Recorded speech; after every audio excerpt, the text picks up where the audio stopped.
Les partis Union progressiste et Bloc républicain sont fixés sur leur sort en ce qui concerne la position de chacun sur le bulletin unique. En présence de la presse nationale et internationale, Emmanuel Tiando et ses pairs ont procédé au positionnement des logos des 10 partis. Opération qui, selon le président de la Sénat, aurait pu être effectuée plus tôt.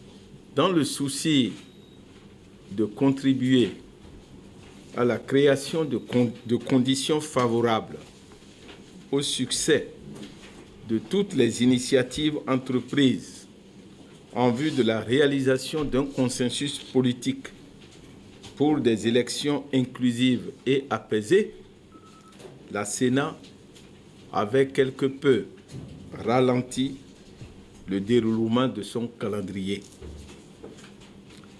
Mais devant le constat de l'échec des négociations politiques et suite aux recommandations de la réunion des présidents des institutions de la République, ainsi qu'aux décisions du Conseil des ministres du 3 avril de poursuivre le processus électoral des législatives du 28 avril 2019, la Sénat, qui n'est qu'un organe technique d'exécution des lois et des règlements, se trouve dans l'obligation de relancer la mise en œuvre de son calendrier. Simple et rapide, cette opération s'est déroulée en 3 étapes, au thème desquelles le représentant de l'Union progressiste, Éric Sangan, a tiré au sort le numéro 1, garantissant ainsi la première place à son parti sur le bulletin unique. La seconde place revient naturellement au Bloc républicain, représenté à cette séance par l'honorable Jean-Michel Abimbola. À la fin de l'opération, l'honorable André Okunlola et Christelle Hundonungbo, respectivement du Bloc républicain et de l'Union progressistes, se sont confiés à la presse.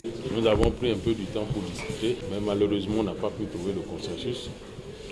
Et comme dans un système démocratique, force doit toujours rester à la loi. C'est pourquoi ce matin, c'est la cérémonie de ce matin, nous nous sommes retrouvés, les 2 listes qualifiées. Nous sommes venus nous soumettre à la loi. Je crois que chacun est à sa place. Nous sommes des progressistes et je crois que les autres aussi sont à leur place. Après cette étape, la Sénat procédera au lancement officiel des campagnes.